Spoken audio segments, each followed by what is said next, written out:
So now let's talk about how you can use exceptions in Python, how you can raise and actually catch exceptions from your code.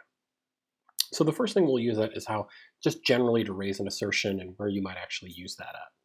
So there is this function called the assert function, which basically we can tell it if this does not evaluate to true, to raise an exception because of that. And so a lot of times what we can use this for is defining the types of variables that could be passed into a function. We can manually test, is this an instance of type? And we give it the type that we wanted. So in this example, what we're doing is we're defining a function called makeStrings lowercase, where I'm expecting a string input. What I can do is say assert is instance string input of type string. So if this ever evaluated to false, I would assert an error right here. Right? So when I actually use this function, it'll use just as normal. It'll return that string dot lower because that's only a function that I can do on strings. And so if I look at the output of this, it's going to return uppercase and data mining right here, these two things, as completely lowercase. But if I had passed anything in, it would have raised an error, right? So that's how we can use the assert function. Let's also look at how we can do some exception handling. So this block of code that I have over here, essentially there's a lot of different things that could go wrong with this code. I'm essentially grabbing two random integers, I and j, right? And they're between 0 and 8 and -1 and 6. I'm also defining a list, which is 3, 10, 0, 8, and 18. And then I'm going to try and do a bunch of stuff in here. And depending on what these values were randomly assigned to, I might be throwing a different error at any time during this. So what I've done here is I've defined a try, so it's going to try to execute this code, and then it's going to have an except on each of these. And every exception that gets raised inside of Python has some type of name that's associated with it, right? So there are certain types of errors that will always raise things. So like a zero division error can be raised, so I accept. And this block of code will be called if I ever divide by 0.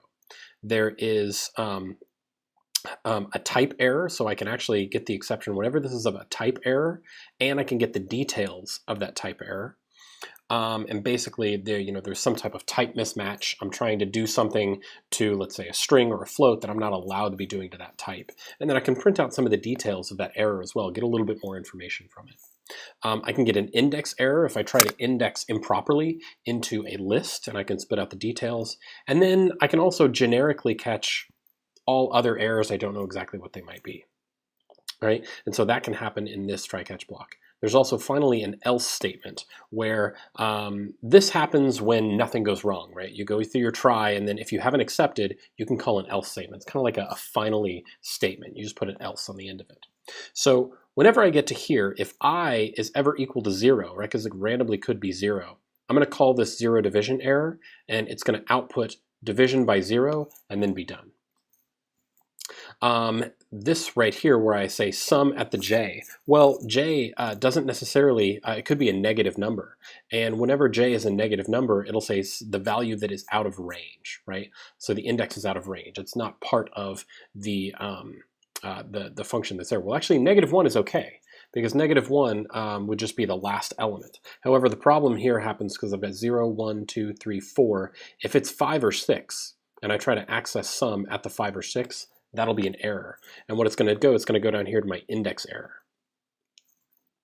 This one right here is a type mismatch, right? So when I say k equals 3, sum at the 3 works fine. But if I were to say k equals Mike, what I'm going to get here is a type error, right? I'm trying to index into a list with a string right here, and that only really works with dictionaries, right? So this is going to give me a type error, and it says must be integers, not string. And then finally, I could go to the else statement where it says, oh, that's odd, nothing went wrong, right? So let's take what we know about our exceptions detail and what we can do providing exceptions. Let's define our own exceptions in our calculator and start catching some of those things that might happen when the user enters something that's incorrect. And instead of just erroring out, we just tell the user what was wrong and we keep going, right? So let's do that. Okay, so I'm back here in this IPython notebook, this Jupyter notebook, and essentially same type of thing that we had before, but I'm going to define a class right here, and it's going to be of type calculator error. And calculator error is going to inherit from value error, right? So if there's ever some type of problem, numeric problem, value error will always get called right here. It also happens if I try to well, I mean, essentially a value error happens when I try to do something with a float or an integer that I'm not allowed to do. I'll get a value error.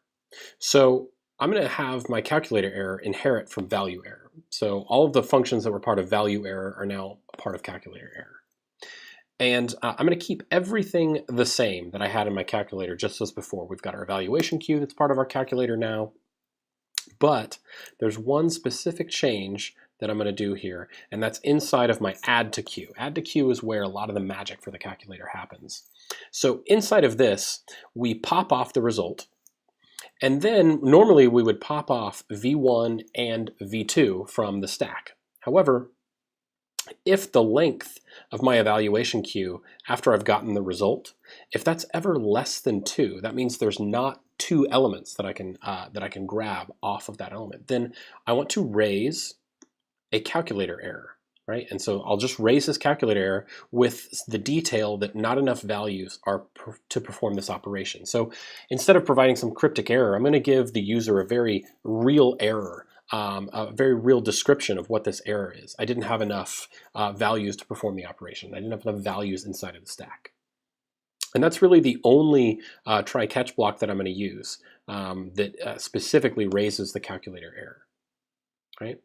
So now we'll go down here, and if we want to use this, what we can do is we can just put our add to queue inside of a try-catch block. And we really only want to catch errors that are of type calculator error, because those are basically user-defined errors. All other errors we do want to raise, like value errors or something like that. That might be something we want to debug at runtime. However, if we raise a calculator error, the only reason that that can happen is because we raised that specifically right here. So we know that it's a user error. They haven't entered enough values onto the stack to be able to perform the operation they're trying to perform. So let's do that. If we raise that error, then essentially we will print out the error right here. We'll print it out, so that basically gives the detail of the error, and then we'll print out the queue again so that the user can see. We won't actually raise the exception right here because we'll be inside of a try and except block. So we'll catch that the error happened, we'll let the user know that that error was the problem, and then we'll keep going. Right? So let's try this. So if we run this, let's say I want to add 45, enter, 5, enter. Now if I add these, there's no problem. But now if I say add again right here, there's not enough things on the queue that I can pop off. So if I try to add this, it'll say error, there's not enough values to perform the operation, and it basically returns back to the state that it was. Right? So now I could say, oh, okay, well let me add 3, and I will divide those from one another. And so now it just keeps working fine. We're able to catch that error of not having enough items on the operand queue. However, I can still do something like this, where I can enter a string, like I could enter Eric right here, add that onto the queue, and it adds of none type, because that's what returns from the function. And now if I try to add these two, it will throw an error. And this is another user error that we want to be able to catch. Okay, so this is actually going to be pretty easy to use. We'll redefine everything again. We'll have this calculator error.